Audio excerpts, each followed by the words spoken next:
My name is Vik and welcome to Scout's Compass. In today's video, I'm going to be going over what meals I've cooked in the past and what utensils and stuff I've used to do that.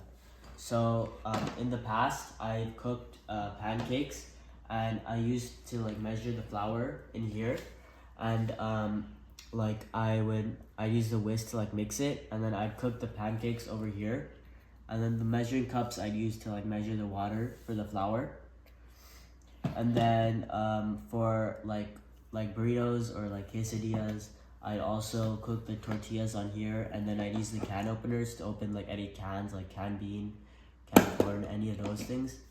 And then last camp I made pasta. So when I was cooking the pasta, I had to cut some vegetables, so I cut it over here, and then with the knife, and then over here I cooked the pasta in this pot.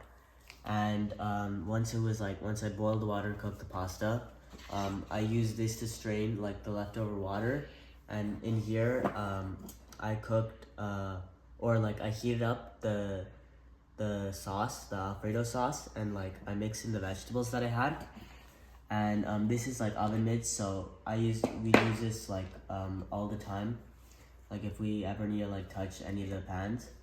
And then this is the spaghetti, this is a spatula, so I use this to flip the pancakes.